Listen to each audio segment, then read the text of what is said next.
Allez, on démarre. Donc, on fait cette séance. Donc, ça sera la correction du contrôle sur Onek Shabbat. Et on va faire cette étude, l'Irfouach Shelema, l'Iran, Bat Sarah. Alors, on va faire comme d'hab, comme la dernière fois. Donc, première question. Quel est le principe énoncé par Rabbi Akiva? Que faudrait-il tout de même faire? Commencer par Binyamin. Je ne connaissais pas avant la vérité, parce que je n'étais pas là, mais on a corrigé avec. Ok. Donc je pense que c'est mieux que David il le dise lui-même. Oh, vas-y, bah t'as. Voilà. D'accord.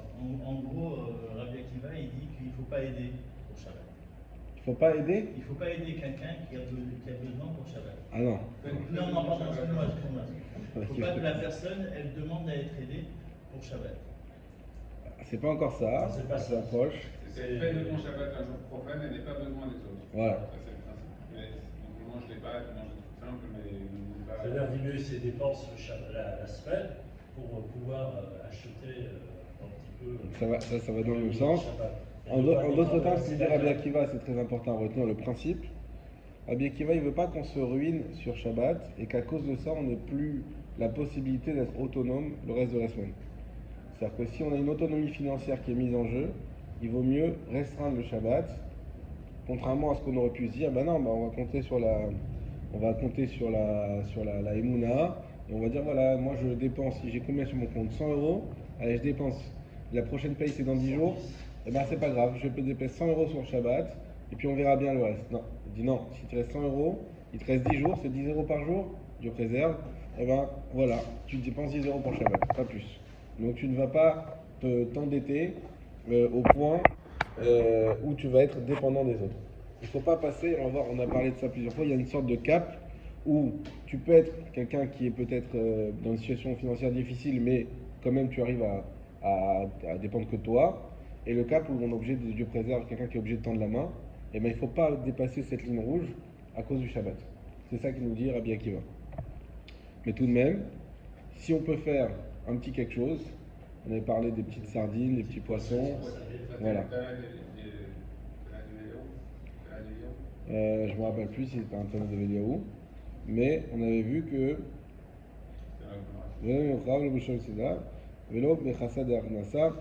on avait dit au moins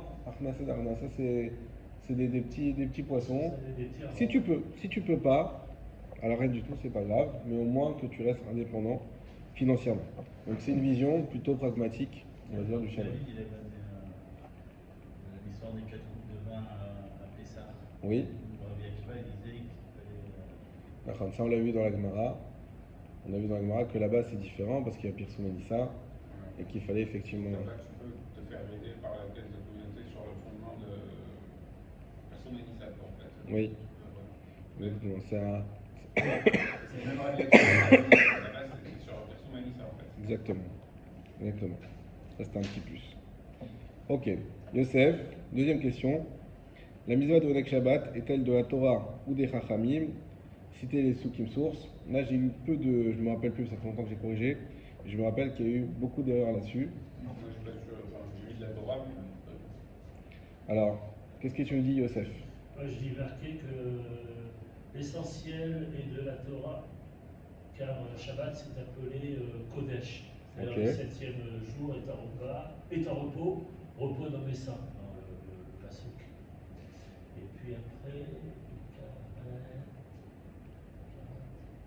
les Shabbat, Oneg. Voilà. Oneg Shabbat aussi. Le Pasuk aussi par rapport au. Alors, tu as dit les deux pasouks, mais tu n'as pas dit la bonne réponse.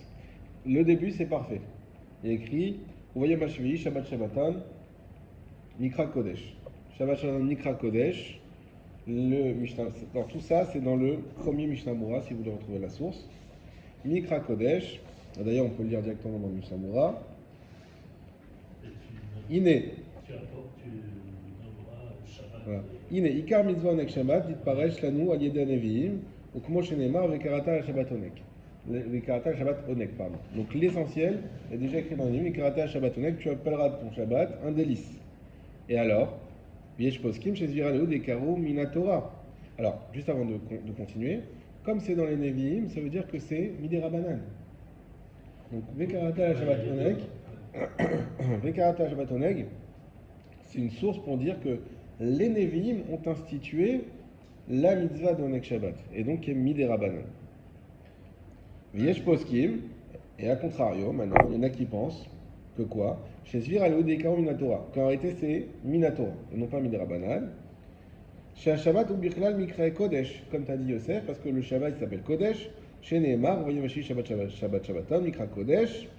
Ou Mikra Kodesh, ça veut dire quoi qu'on l'appelle Kodesh? Pirshu Chazal, Besifra. Les Chazal, ils ont dit ça dans le Sifra, c'est le Midrash. Deinu le Kadesho, Ulcha Bedo, Bekisut Nekia, Ul Anego, Boneg Achila Ushtia. Voilà. Ça, si vous voulez mettre au stabilo. C'est-à-dire qu'on doit le Kadesho le sanctifier, Ulcha Bedo et l'honorer, Birsut Nekia avec des habits propres, Ul Anego et le rendre délicieux, Beoneg Achila Ushtia avec la nourriture. Donc ça, c'est dans la Torah. Donc d'un côté, soit tu dis le pasuk Vekarata Shabbat Oneg, ça c'est Midérabanan, d'après ceux qui prennent cette source-là. Soit tu dis Vekarata Mikra Kodesh. Mikra Kodesh, il est appelé Kodesh. C'est quoi Kodesh?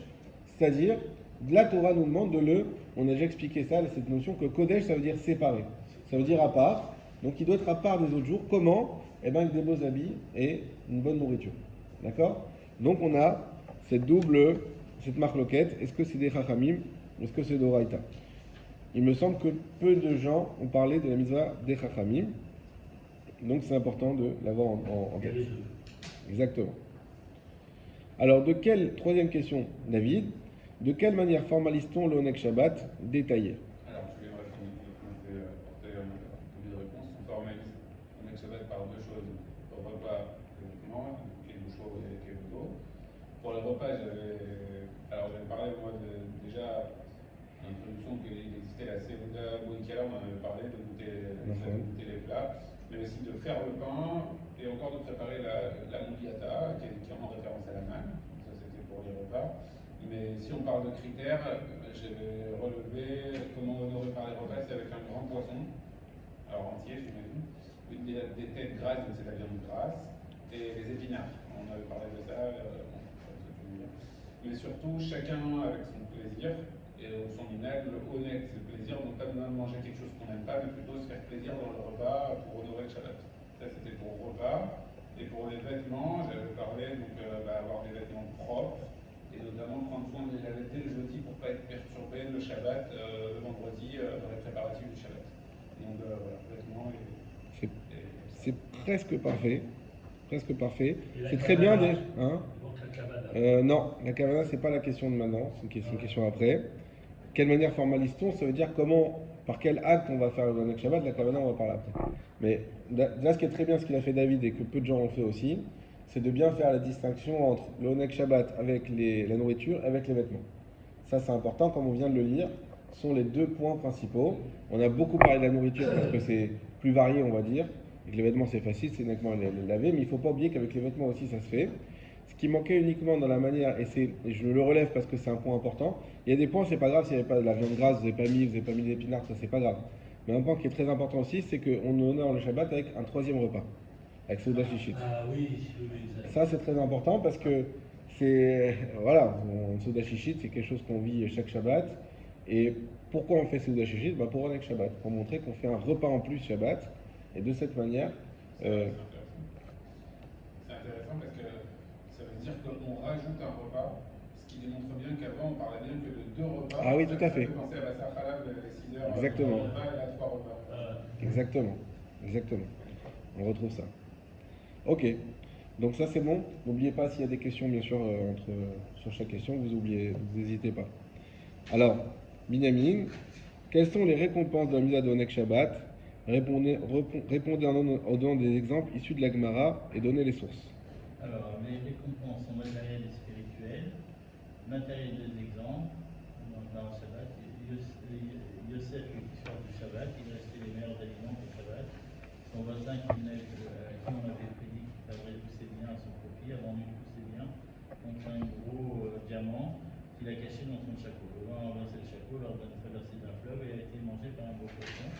Le poisson a été pêché, mais le marché était vide et donc ils ont proposé à Yosef, il a acheté. trouver le diamant et assurer sa richesse matérielle.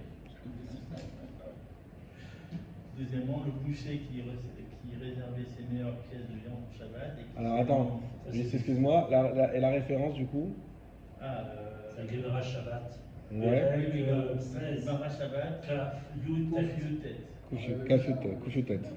On avait étudié ça. Ouais. Ouais.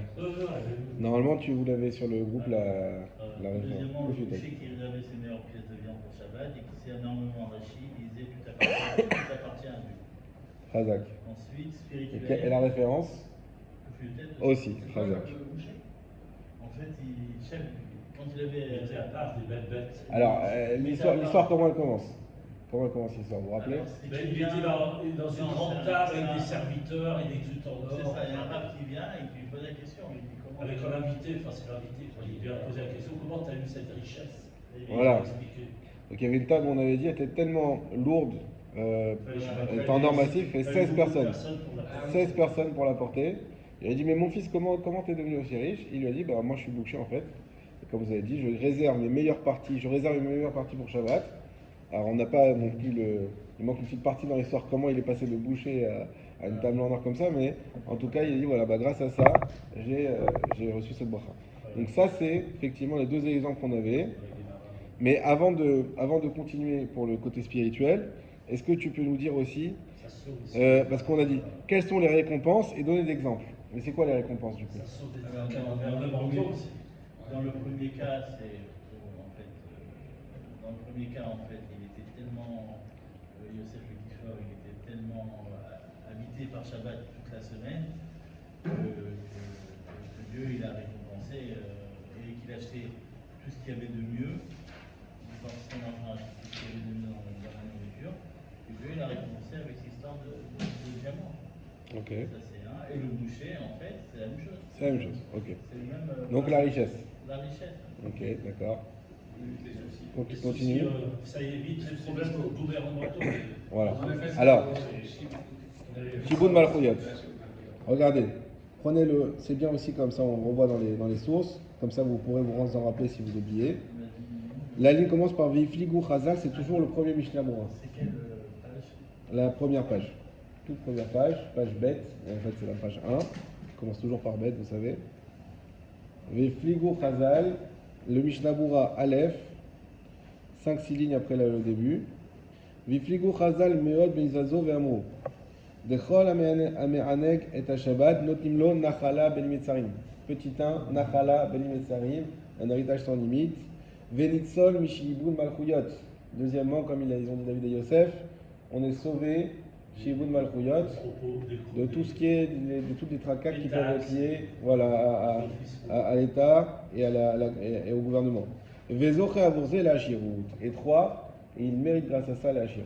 Donc, la richesse. Donc c'est les trois récompenses à la mise en Shabbat. Alors moi je ne sais pas de quoi tu vas parler par la suite, je ne me rappelle plus ce qui est écrit dans ton contrôle, mais alors donne-nous la récompense spirituelle. Alors, pour arriver à Shabbat avec des vêtements propres spirituellement, en faisant son introspection. Ah, alors toi tu parles d'autre chose, ça c'est pas une récompense. Ça c'est une préparation à Shabbat. Une manière de se préparer, effectivement on l'avait vu, c'était pas la question, mais c'est intéressant que tu en parles, parce que j'allais pas en reparler dans les autres questions. C'était de se préparer à Shabbat en faisant tout simplement Teshuvah, en faisant une introspection personnelle avant le Shabbat.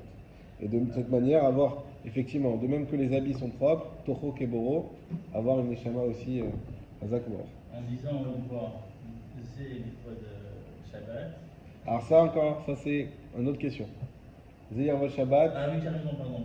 ça c'est autre chose. Oui, pardon. Oui, j'ai pas vu que c'était une question. Yosef, question numéro 5. Quelle est la condition pour que nos actions de Yom Shabbat soient considérées comme telles? Il faut avoir la kavana de cette mitzvah, c'est-à-dire, il faut dire, par exemple, lorsqu'on fait les courses, on achète quelque chose, par exemple, je sais pas, les boîtes de tarama, par exemple, on va dire Zéou, les repas de Shabbat. Si tu achètes des boîtes de tarama, pour le coup, tu vas les payer très cher Non, mais bon, peu importe, ce sont des objets. à Netanya, parce qu'il n'y a que là-bas que tu peux les trouver. Non, c'est pas du tarama, donc dites pas que c'est du tarama. Non, mais pas. C'est de la mayonnaise rose. Ouais, c'est pas du tarama. Ah, d'accord. Ah, du vrai tarama? Un super sac, Au Charat, ils le font bien. non, Par mais contre, tu as c'est pas bon. trois, en fait, tu as trois taramas différents. Ah bon? À côté de la boucherie, tu as un tarama tu sais, en boîte de verre. Ouais. Au Un détail, en verre. au détail, tu peux l'acheter au détail, c'est le moins cher et il est bon. Et tu peux l'acheter aussi en boîte. Ah, je crois que c'était que Nathalia qu'on Non, pouvait ça peut trouver. être donné, là, ça peut être Ouais. n'importe quoi. L'essentiel, c'est de l'acheter, quelque chose qui te plaît, d'acheter avec les règles Shabbat. Zéro, c'est très important. Razak. Et même d'ailleurs, quand on fait des préparatifs, si par exemple on aide sa femme par exemple pour faire une salade, le Shabbat, il y a le Shabbat aussi, ou le ménage, n'importe quoi. Alors c'est très bien. C'était pas dans les points. Non, ça c'est en plus. C'était pas dans les points, mais est-ce que Yosef, tu peux me dire d'où est ta source? De quelle source? D'où tu sais ça? On l'avait vu dans la Guémara, je crois. Non? Ou dans le Mishnah Moura. Alors on va voir. C'est Mishnah Moura. Et on avait dit que- Celui-là, c'est important de l'avoir en tête. On avait vu, ah oui, qu'il y avait tel rabbin qui aidait apparemment pour voir le bois. Il faisait. Chacun il participait à sa façon. C'est pas ça. C'est pas C'est la ça. parole Ah, vas-y. C'est comment tu le dis? C'est Adivo ou Poel Arbé. Bagdoucha. Hazak ou Baruch. Ça, c'est important parce que c'est vraiment un fondement. C'est Siman Ran, Mishnah Moura, Siman Katan Bet. Siman Ran, Mishnah Moura, Siman Katan Bet. Yoter, Yosef, Shevine, Bechamishi, Yeshua, Kimina.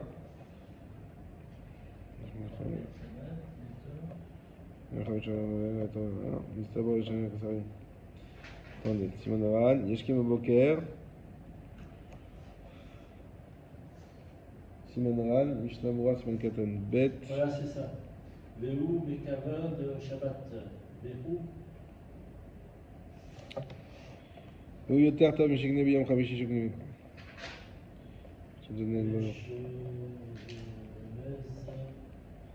Je suis bien aussi Manran. Oui.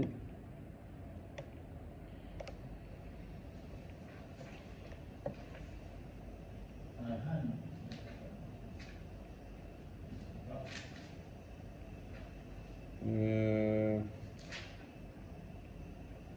Bon, je sais pas pourquoi je le retrouve pas là.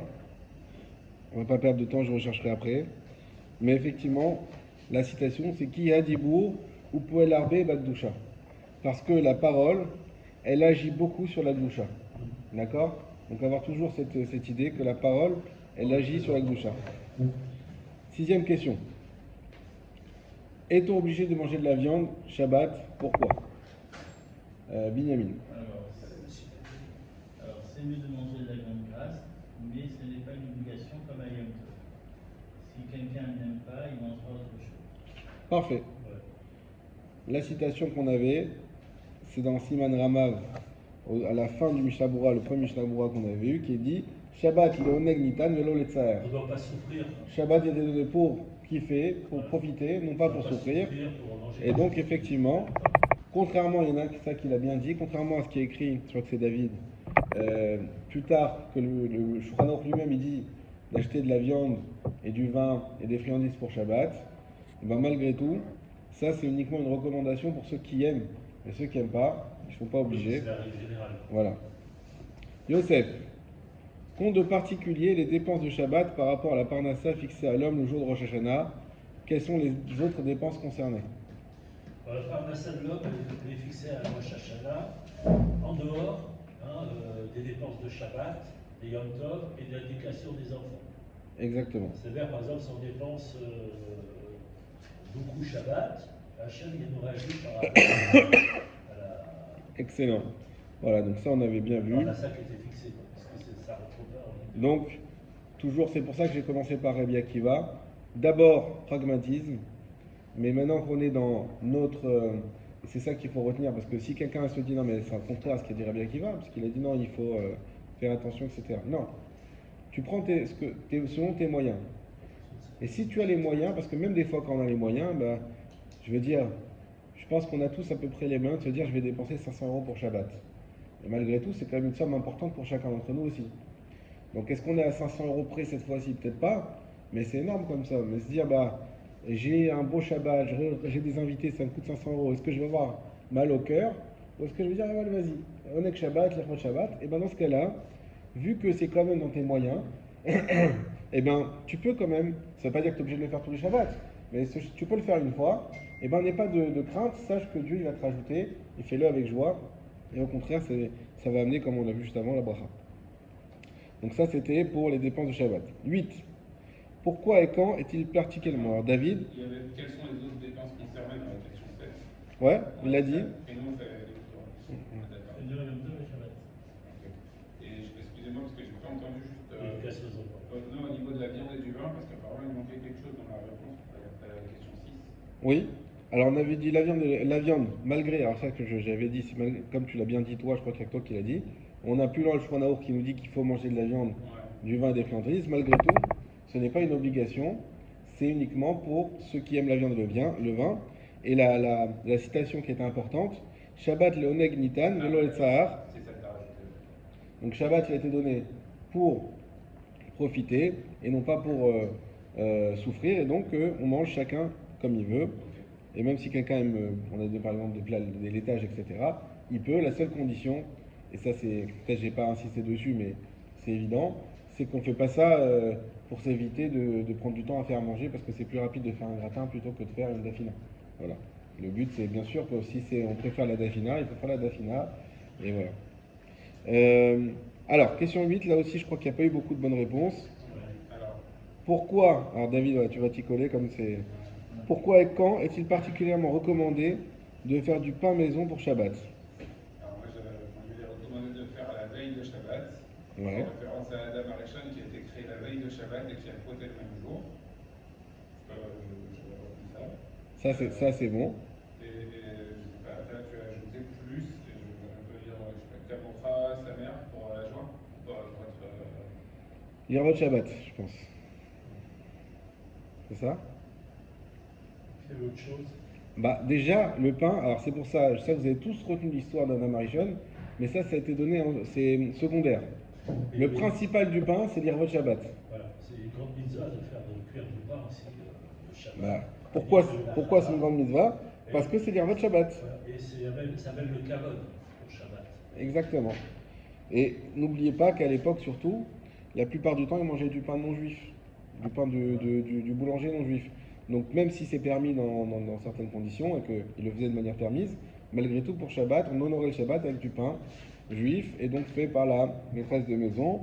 Et plus que ça, un pain qui est fait, il y a beaucoup de Chachamim qui ont expliqué ça, que c'est pas le même pain que tu manges qui est fait de manière industrielle dans une boulangerie, même si c'est une boulangerie juive qui fait ça pour son commerce, et du pain qui vient de la femme de maison qui fait ça, qui pétrit avec des tfilotes, d'ailleurs c'est un etratson au moment où la femme elle pétrit, où elle peut faire des tfilotes. Donc qui fait des tfilotes, ce pain là c'est pas le même. Qui est fait pour la mitzvah. C'est un peu comme la matzah shmura.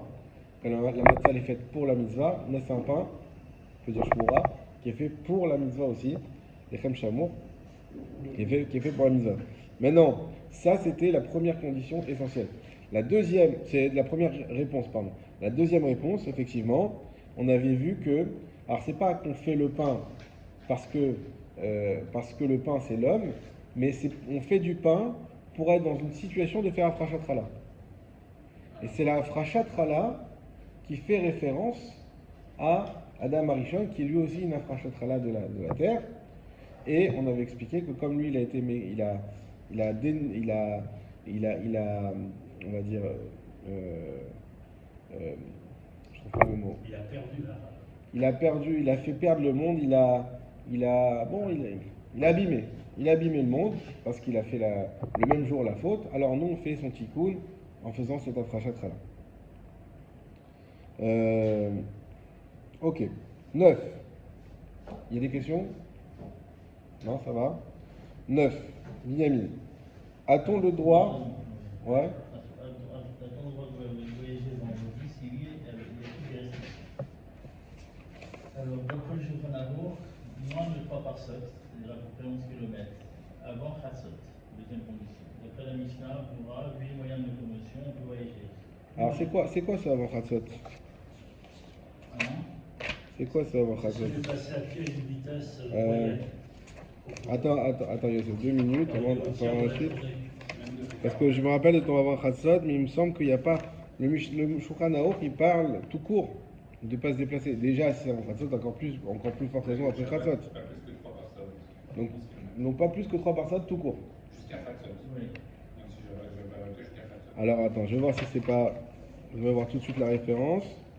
Voilà. En olchin berev Shabbat yoter mishosh persot, kedi shagia leveto be'odiyam gadol, ou yuchal leachin sorkes sou Shabbat, ben sholach levet achim, yishor leveto. Il n'y a pas de référence à Khatsot ici. Ben non, mais Ouais, je pense que- Mitrilat Hayom, c'est depuis le début du jour. Donc c'est pas une question de Khatsot. Veo karav l'shish hayom, kefi malach adam benoni, et ça parsot beyom. Ou menonsa be'agala, ou ochev, après ça il parle des Oui, c'est voitures. une distance qui a été déduite. Donc par c'est une rapport à distance. Une certaine vitesse qu'on marchait à l'époque. Ah, effectivement. On se déplaçait. Donc depuis Enochim Shabbat yoter mishosh persot, kedi shagia leveto, be'od yom gadol. C'est-à-dire que on veut être certain, même avant Khatsot finalement, tu n'aurais pas le droit de faire cette distance. C'est le tiers de la journée, c'est même pas ça. Même hein? non, c'est pas Non, ça. on veut que tu arrives avant le tiers de la journée. Ça veut dire que même avant Khatsot, tu ne peux pas te déplacer vendredi à plus de 11 km. Tu ne peux pas faire plus de 11 km de peur de ne pas avoir le temps de préparer ce qu'il faut pour Shabbat. Ensuite, d'après Michel Boura, vu les moyens de locomotion actuels à l'époque, on peut voyager plus de 3 personnes et on peut voyager après-midi. Mais il faut respecter de ne pas s'approcher de l'heure de la Shkia et arriver au moins 1 heure avant, ce qui l'on est invité. Mais si on doit aller chez soi, il faut arriver beaucoup plus tôt pour la préparation du Shabbat. Et entre parenthèses, ne pas aller dans un endroit où c'est difficile de préparer Shabbat. Razak, tu as tout dit. Est-ce qu'il y a des questions? Ne pas se mettre en difficulté. Et ceux qui se déplacent en charrette, enfin, de nos jours c'est les voitures, ou en cheval, ils pourraient voyager plus de 3 personnes. Exactement. Tiers, de la journée. Ah, c'est ce qu'il a dit. Donc c'est parfait. Ça c'est bon. Yosef, question 10. Ah, j'ai pas compris. Quel type de Seouda est-il problématique de faire le vendredi? Qu'en est-il d'une simcha qui tombe ce jour? Brit Mila, bon, plutôt Bar Mitzvah, Brit Mila, mariage, fiançailles. Alors déjà, il y a un principe qui dit que c'est interdit de fixer, je parle de façon générale, c'est interdit de fixer le vendredi une Seouda, c'est-à-dire un festin, qu'on n'a pas l'habitude de faire un jour de semaine. Très bien. C'est-à-dire afin de pouvoir rentrer le soir de Shabbat, le premier soir, on ait l'appétit. C'est ça le but.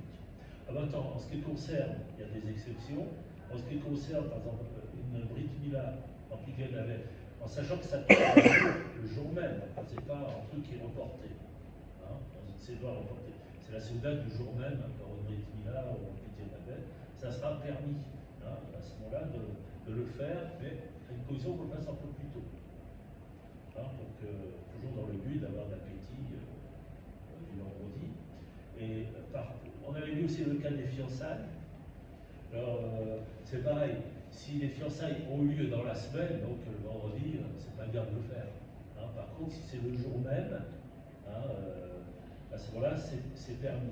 Mais le mieux, on a dit que le mieux malgré tout, pour les fiançailles, c'est de le reporter à un autre jour. Très bien. Voilà.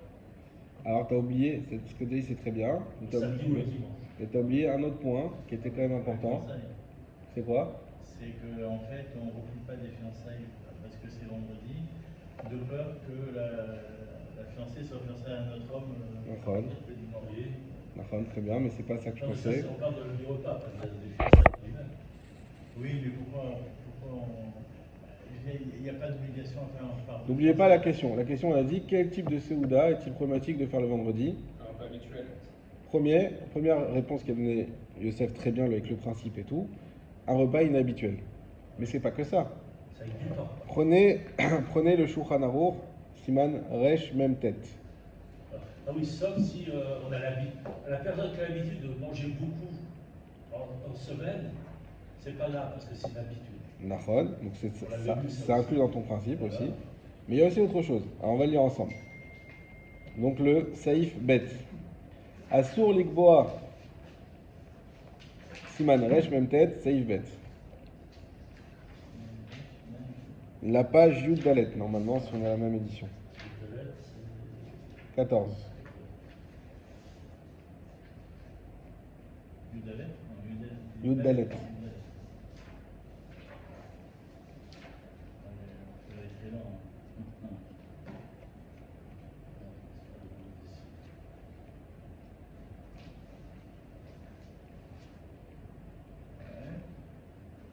Yudalet. Ah, on a réussi.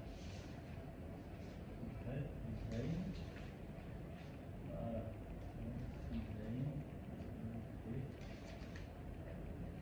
Yudalet.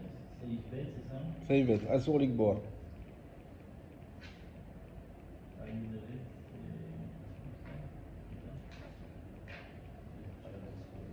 Tu l'as? Chez Oracle. Tu l'as, Youssef? Assur Ligboa, BRM Shabbat, Saouda. Voilà. Le Mishté. Assour Ligboa, Beref Shabbat, Souda ou Mishte, chez nous, Ragil, Vime Achol. Ça, c'est ce que tu as dit. Donc, on ne fixe pas une Souda qu'on n'a pas l'habitude le jour de la semaine. Vi Souda et Roussine, Mivne Gevot Shabbat, comme par exemple une Souda de fiançailles. On ne doit pas fixer le vendredi à cause de Kavot Shabbat. Chez Kanis la Shabbat, Keshu Taev le Echol, pour qu'il puisse rentrer Shabbat avec l'appétit pour manger. Tout ça, c'est exactement ce que tu as dit. Bechol Ayam Bichlal Issour, et toute la journée est concernée par ce Issour. Il n'y a pas de délai, ni quoi que ce soit. Ou Souda Shezman, et le Rama nous dit, Souda Shezman Berev Shabbat Kegon Brit Mila au Pigenaben, Mutar Ken Nireli, Rechen Aminak Pashut. Et le Rama il précise, oui, mais si c'est un truc où ça tombe, parce que les fiançailles on peut décider de la date. Mais si c'est un jour où ça tombe comme ça, c'est une bar mitzvah, ça tombe vendredi, ça tombe vendredi. On peut rien faire, Brit Mila pareil. Dans ce cas-là, on peut faire, et il dit que c'est permis.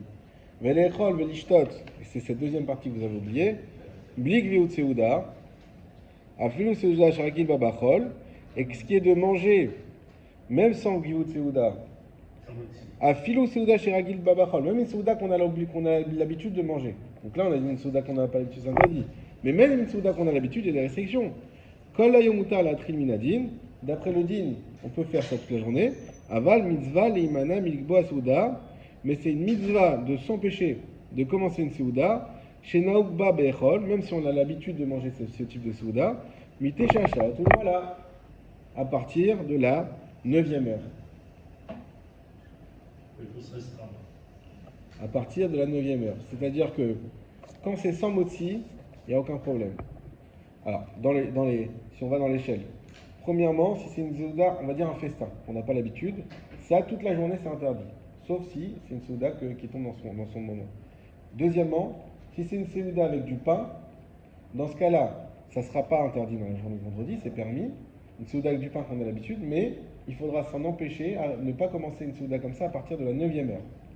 Ça, c'était le point que vous avez tous oublié. Enfin, tous, si je me rappelle bien.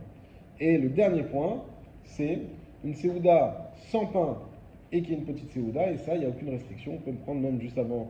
Par exemple, je vais faire une petite tranche de pastèque avant de la synagogue à Mantra, il n'y a pas de problème. D'accord? C'est bon pour vous?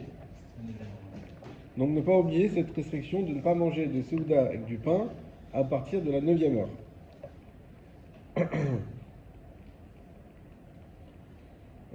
David. Comment les fortunés ont-ils mérité leur fortune en Israël, en Babel et dans le reste du monde? Je suis pas sûr de répondre à cette question. Je vois tu as écrit de et moi je savais même pas où chercher. D'accord. Alors ça c'était une Gemara. C'est Rabbi Shmuel et Rabbi Ah bah voilà, d'ailleurs je l'ai mis dans la question. Dans Shabbat Kuf Yutet. Et donc là-bas c'est une Gemara qu'on avait fait ensemble. Alors peut-être Youssef tu veux de... je me souviens, ils avaient parlé, ils avaient distingué Israël et Babel.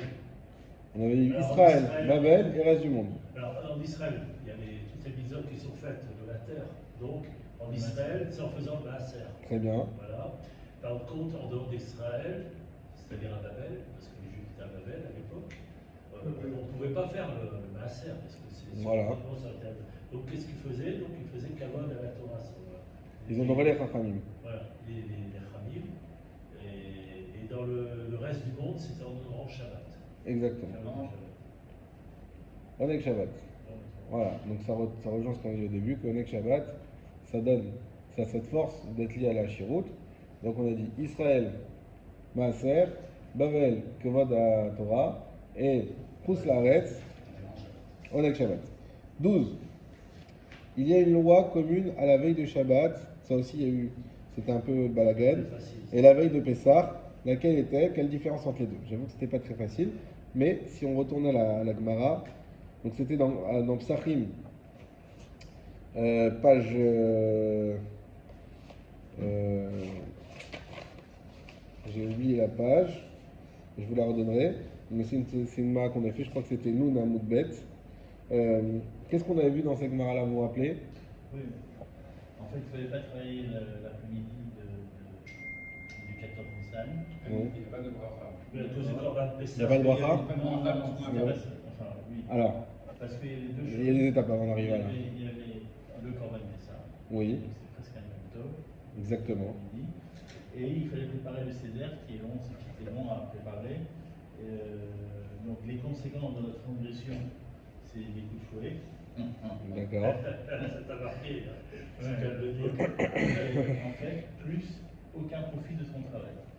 D'accord. Pour Shabbat, il n'y a seulement pas de profit pour ce travail et pour ce travail, pas pour le reste de notre travail. C'est Lucien Bourra qui le dit. C'est-à-dire que c'est juste pour ce travail pendant ce moment-là qu'il n'y a aucun profit. La différence, c'est que pour Pessah, ça commence après Chatzot, pour Shabbat, après Mincha. Ok, très bien. Et donc, ces Shabbat, on avait vu même l'escalade après la Alors moi, ce que j'aurais quand même aimé, si, parce qu'on a fait la Gemara, si on l'avait pas fait, on l'a pas fait, Ouais. c'est aussi d'avoir un petit peu le cheminement qu'on a eu dans la Gemara. Est-ce que quelqu'un se souvient de cette Gemara ou pas? Non. Non. Oui, en fait, il parle de Pessah, et après, il pose la question de savoir quelle est la différence avec Shabbat. Alors pourquoi il pose cette question? Hein? Parce qu'il fait un parallèle entre les deux. Il fait un Alors. parallèle entre le fait qu'on ne doit pas travailler l'après-midi, après Chatzot, pour les deux cas. D'accord? Oui. Et après, il va affiner. Il va dire. Enfin, alors il manque juste un petit point. C'est qu'en fait, au début la Gemara, donc dans Psachim, je parle de Pessah, elle dit attention, le 14 Nissan, on ne doit pas travailler. Donc la veille de Pessah, on ne doit pas travailler, pour la raison que Pidlemi l'a donnée. Mais la Gemara pose une question, elle me dit mais qu'est-ce que tu viens m'apprendre? Je sais déjà qu'on ne doit pas travailler la veille d'un Yom Tov en général, et également la veille de Shabbat. Donc c'est ça le point qui te manquait. Donc pourquoi tu me précises attention la veille de Pessah on ne travaille pas? Et là on a eu deux réponses. Première réponse, c'était de nous dire en réalité il y a une différence dans l'horaire. C'est-à-dire que la veille de Pessah c'est déjà depuis Chatzot. Donc c'est déjà avant, par rapport au Korban Pessah. Alors que Shabbat et les autres Yom Tovim, c'est à partir de Mincha. Alors ça on va voir quel Mincha. Mais en tout cas c'est Mincha. Il y a une deuxième réponse, et qui vient et qui nous dit en réalité c'est une différence dans le degré de gravité. C'est que la veille de Pessah, c'est assourd, complètement. Alors que la veille des autres Yom Tovim et de Shabbat, c'est uniquement que ça enlève le Siman Bracha. Et je crois que c'est toi David qui l'a rajouté. On va le voir aussi que c'est le BRTF qui nous ramenait ça, qu'on avait une marque loquette. En réalité, alors ça, Michakdol, Michaktana, ça c'est une chose. Et une autre chose, c'est de savoir est-ce que ces deux conditions, elles sont alternatives ou cumulatives. Et donc, on avait des avis, comme... Parce qu'on ne fait plus Corban Pessah. Oui, alors on ne fait plus Corban Pessah, mais on a quand même le préparatif. Mais voilà, bientôt, lui il le fait depuis longtemps. Oui, il je le sait. fais depuis longtemps. Voilà. Mais Faudrait que tu nous amènes ton grand manteau là où tu classes le. on avait des avis, on avait une marque loquette. Est-ce qu'aujourd'hui, d'après cette Gemara-là, est-ce que, d'après le premier avis qui disait que c'est un problème d'horaire, ça voudrait dire quand même que d'après cet avis-là, c'est la même gravité? Puisque tu sais c'est quoi la différence entre Shabbat et Pessah? C'est l'horaire. Chez Pessah c'est Chatzot, Shabbat c'est Mincha. Mais d'après cet avis, ça veut dire quoi? Que Shabbat, c'est pas juste un problème de bracha de ne pas travailler. C'est complètement interdit. Et on avait des... Hein? Shabbat. Si tu me dis c'est quoi la différence entre Shabbat et Pessah? C'est que c'est pas la même horaire. Oui, mais Pessah en plus c'est assourd. Ah non! Le premier avis, c'est pas le même horaire. Il y a deux choses. Point. Voilà. Premier avis, c'est pas le même horaire. Il y a l'horaire et il y a le. Non, premier avis, pas deuxième, premier avis. Premier avis, c'est quoi la différence? Pourquoi dans la Gemara on te précise attention? Pessah, il ne faut pas travailler la veille. Pour dire non, c'est pas la même chose que Shabbat. Shabbat, c'est à partir de Mincha. Pessah, c'est déjà avant, à partir de Chatzot, par rapport au Korban. D'après cet avis, il n'y a pas de différence entre Shabbat et Pessah sur la gravité. Vous comprenez? Et donc il y a des Rishonim qui ont statué que Shabbat, c'est Assour. On a vu, on va le voir dans les mots. Shabbat, c'est Assour de travailler. Pas juste un problème de Simon Bracha. Je répète. L'Agmara nous dit, à partir du 14 Nissan, on n'a pas le droit de travailler. L'Agmara pose une question. Mais le 14 Nissan, c'est la veille de Pessah. C'est la veille dans Yom Tov. Et ben, c'est comme toute la veille de Yom Tov. On n'a pas le droit de travailler. On est bien au courant déjà. Pourquoi tu nous le précises? Réponse de l'Agmara, parce qu'il y a une différence dans l'horaire. Les autres Yamim Tovim, c'est à partir de Mincha. Le Shabbat, c'est à partir de Mincha. Les Yom Tovim, le Shabbat. Pessah, c'est à partir de Chatzot. Si on s'arrête là. Donc, c'est la même gravité, c'est juste que c'est pas le même moment. Et certains Rishonim ont compris comme ça. Et donc, pour eux, Shabbat, c'est interdit de travailler la veille de Shabbat à partir de Mincha. C'est un interdit légamré. C'est complètement interdit. C'est pas juste un conseil. D'accord? Ensuite, la Gemara, elle continue, dit non, peut-être c'est une différence dans la gravité. D'accord? Il y en a qui ont compris que c'est les deux. C'est une différence. Donc, comment il faut comprendre la Gemara? Un ou l'autre, ou l'un et l'autre? Si on comprend un et l'autre, effectivement, c'est une question d'heure et de gravité. Comme vous voulez dire que c'est juste que la veille de Shabbat, on a le droit de travailler, c'est juste qu'un problème de Simon Bracha. Mais si on dit c'est l'un ou l'autre, d'après le premier avis, Shabbat, c'est assuré de travailler. Vous avez suivi? Et donc, c'est pour ça qu'on avait des avis de Rishonim qui disaient que c'est pas juste que c'est Eno Simon Bracha, mais également que c'est un Issour, et que la différence, c'est que c'est un Issour, on n'avait pas le Makat Mardout, justement. Comme il a dit, sur Pessah, on a Makat Mardout, sur Shabbat, c'est interdit, mais on n'a pas Makat Mardout. Ça, c'était le Taz ou le Rambam, j'ai oublié. C'était... Voilà. Reprenez le Biur Halacha, donc la page, vous tournez juste une page. Vous allez à gauche, c'est le Biur Halacha. Tout en bas, il y a Aleph. Aosé Melacha Vechoulé. C'est interdit sans malcoute ce Shabbat. Oui. D'après certains. D'après d'autres. Travailler, enfin la veille. La veille, bien sûr. Shabbat. Vous l'avez? Voilà. Tu l'as, Binyamin? Allez, juste tourner une page. La page Tet Zaïn. Amoud Aleph. Donc c'est côté gauche.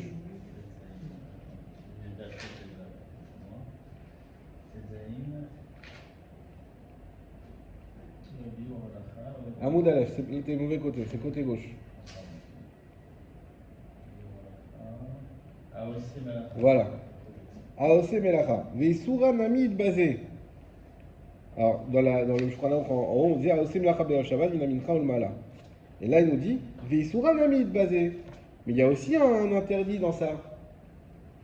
Rak Sheno Chamir Aïsou qui cherche Isouré Shevut, Chayav Alze Makat Mardout. C'est juste que il n'est pas aussi Rak Sheno Chamir, il n'est pas aussi Chamour important à Issour ce Issour-là, qui chérait Isouré Shevut, comme les autres interdits des Chachamim, Chayav Alze Makat Mardout. Que sur ça, on a une punition de fouettage, de fouettement.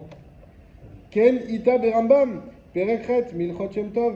Comme ça, c'est écrit dans le Rambam. Donc, c'est l'avis du Rambam. Ou Vismag, Vechen Ita Beur Zaroua. Et dans le Smag et dans le Zaroua. Venire chez Mekoro, ou Meha de Fasrim, Resh Perek Makom Shnagu. Et la source, c'est la Gemara qu'on a fait justement. Ayen Shak Gemara Beterut Rishon. Va voir là-bas la Gemara dans le premier Tirout. La première réponse. C'est quoi la première réponse?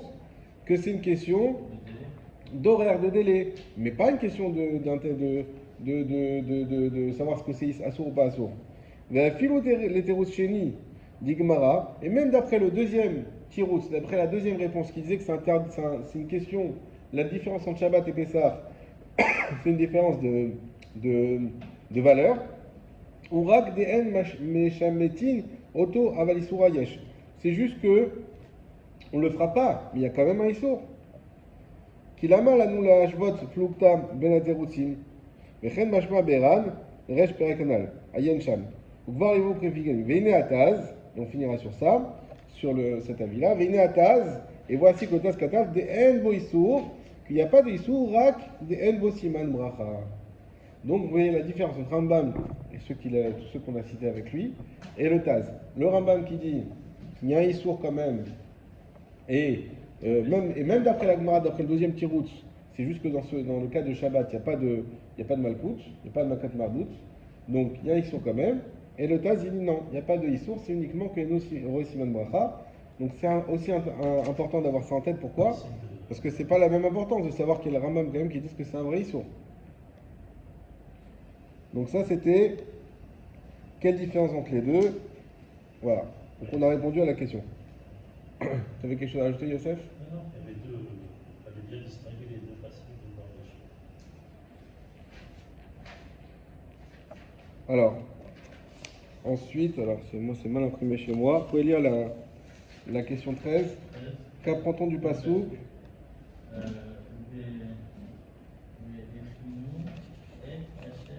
Asher Yaviou. Vechinot Asher Yaviou.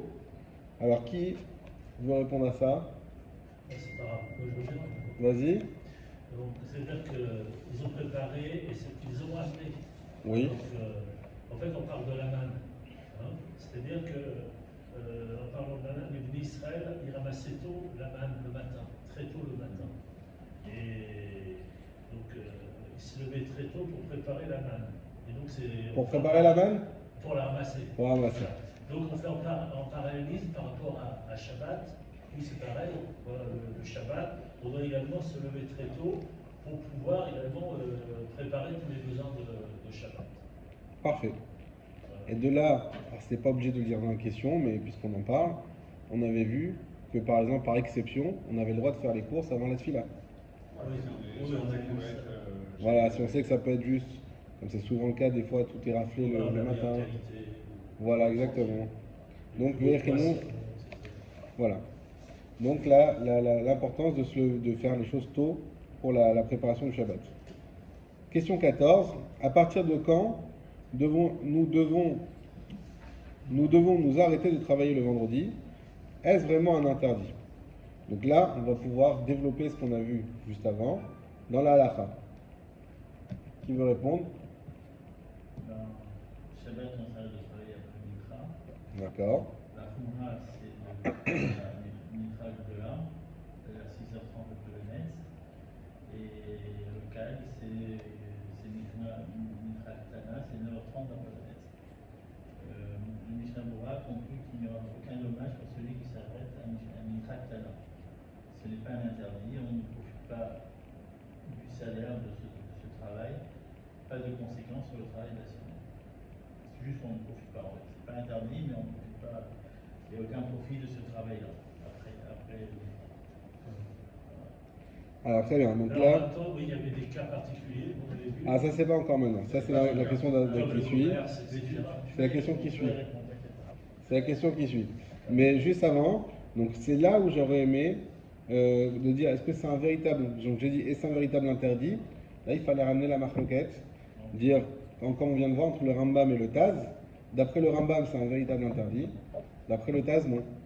D'accord? C'est effectivement juste un problème. Je vais ramener la question de Ok. Question 15 du coup, Youssef, ça te brûle la langue, on va te... Et le Taz, De quel type de travail s'agit-il?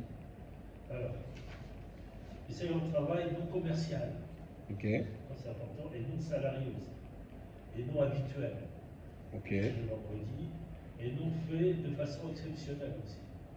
habituel. Voilà, donc par exemple, en commerçant, il a le droit, il est autorisé à travailler tout le vendredi, en salarié, par exemple, s'il n'a pas le choix, si c'est ça ou rien, donc il est obligé, il peut travailler également tout le Très bien. Voilà. Maintenant, imaginons un coiffeur. Alors le coiffeur, on avait vu, si c'est pour un juif. Alors c'est quoi la différence avec le coiffeur? C'est quoi qu'il y a de spécial dans le coiffeur par Pour exemple? être beau le Shabbat, pour être Ah, présentable, voilà, c'est ça, comme ils ont des habits. C'est que ça sert au Shabbat. Voilà, ça sert à être beau pour Ça Shabbat, sert au pour Shabbat. venir, la mitzvah de Shabbat. En gros, c'est ça. Alors est-ce que ça peut être c'est permis ou pas? Oui. Non. Non. Je sais. On a dit que quand ça sert au Shabbat, ça c'est le Rama, peut-être on va le relire vite fait dans les mots. Pour le jour de Shabbat. ou peut-être pas, parce que comme ça, en fait, on va pouvoir finir on va pouvoir Mais finir c'est le avant, dernier. avant Hatzot. On avait vu que avant Hatzot, ça c'est sûr, il n'y a pas de problème. Parce que nous, on a dit c'est à partir de la 9e heure et demie. Ouais. Maintenant, si à 10 heures relatif, c'est-à-dire à 16 heures en termes d'horaire relatif, il y a quelqu'un qui vient chez le coiffeur, il va fermer, il veut lui faire, il dit non mais c'est pour Shabbat, regarde ma tête, j'ai pas eu le temps de me faire ma coupe de cheveux. Est-ce qu'on peut lui faire sa coupe de cheveux ou pas? La réponse Pour être sûr qu'il finisse c'est avant oui, le Shabbat. mais bénévolement. Faut pas gagner de l'argent. Donc tout ce qui est artisanal et qui est pour Shabbat, on pourra le faire, mais si c'est bénévole. Faut pas que ce soit pour gagner de l'argent. Ok? Moi, j'avais dit que c'était des travaux artisanaux liés aux travaux pour la construction de Mishkan, qui sont interdits Shabbat. Même écrire est interdit par le Rama. Par contre, les travaux liés au commerce, libéral, peuvent travailler presque jusqu'à l'entrée de Shabbat. Il faut réserver un petit temps pour la préparation du Shabbat. Les travaux liés au Mishkan, c'est les travaux qui sont interdits le jour du Shabbat même. Oui, Et c'est la définition d'un travail en fait. C'est la vote. mais en fait, depuis Mincha, Nachon.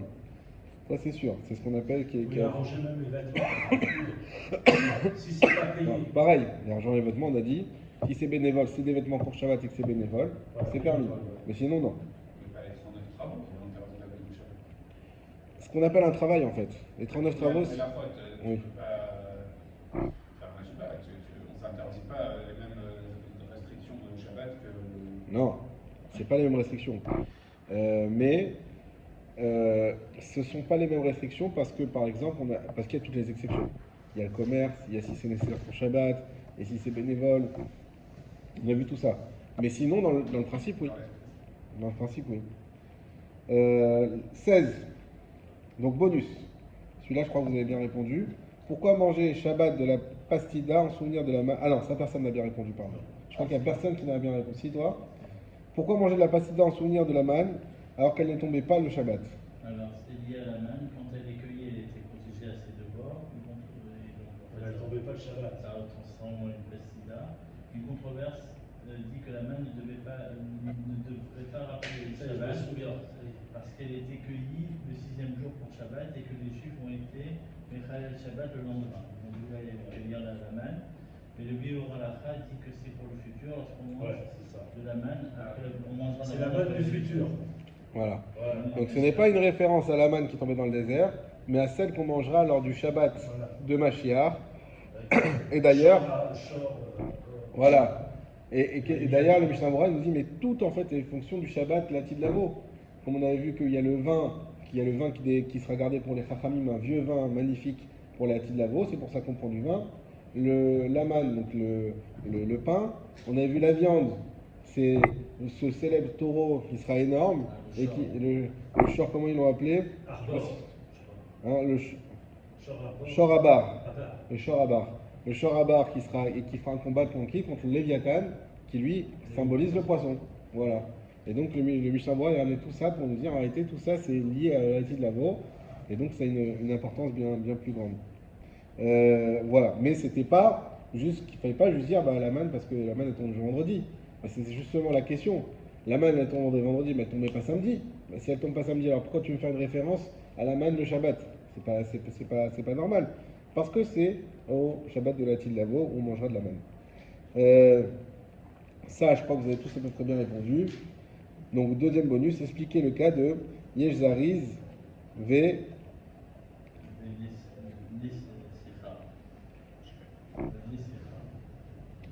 Moi j'ai laissé passer chez moi. Venishkar, c'est ça? Venishkar. Alors Yesh Zariz Venishkar. Alors c'était quoi? Vous vous rappelez ça, on l'a fait dans l'Almara. C'est quoi? C'est une bracha surnaturelle. Pourquoi? C'est une personne qui travaille toute la semaine et ne travaille pas la veille de Shabbat. Très bien. Voilà. Est-ce que quelqu'un peut me... commencer par un Kodesh Baruch Hu et elle gagnera au-dessus de ce qui a été fixé. Très bien, ça c'est ça. C'est la bonne réponse. Est-ce que Youssef, tu peux nous rappeler tous les cas? Comme ça on finit en beauté. C'est cool tout ça. On a dit Yesh Zariz Venifsad et Yesh Zariz Veniskar. Yesh Zariz Venifsad, c'est celui qui est Zariz mais qui perd. C'est qui celui qui est Zariz mais qui perd? C'est celui qui travaille ou le 6e jour et qui ne travaille pas tout le reste de la semaine. Non. Non, d'accord, pardon. C'est celui qui travaille tous les jours. Exactement. Ou celui qui ne Ah, travaille c'est tout, que c'est le tout. 6e jour. Non, non, pas celui qui travaille. Celui qui travaille que le 6e jour, c'est celui qui fait rien, c'est pas les Aris. Et c'est- Les Aris, c'est ceux qui bossent dur. Sauf que lui, il bosse dur, mais il perd pourquoi? Parce qu'il bosse dur même le vendredi. Et donc c'est dommage parce qu'il perd tout le truc. Il y a celui qui bosse dur, déjà il fait l'iscar, c'est ce qu'on a dit, c'est qu'il bosse dur toute la semaine, mais il sait s'arrêter quand il faut. Et grâce à ça, il a la bracha. À l'inverse, il y a celui qui est fainéant et qui perd. C'est qui celui qui est fainéant qui perd? C'est ce que tu as dit. Il est fainéant toute la semaine, et lui, il n'y a que le vendredi où il se réveille. Comme, voilà, il n'arrive pas à l'envers. Et il y a celui qui est fainéant et qui gagne. Non, celui-là, il n'existe pas. Celui qui est fainéant ne gagne jamais. Même, même celui qui fait rien toute la semaine et qui fait rien le vendredi, évidemment. Quand on dit perd, c'est uniquement il perd par rapport au du vendredi. Pas de tout. Alors ça, ce qu'il a dit Binyamin, mais je ne me rappelle pas qu'on l'ait Et dit. Marc Logan, je crois. Je me rappelle pas qu'on l'ait dit que c'était que sur le revenu du vendredi et pas le reste de la semaine. À vérifier.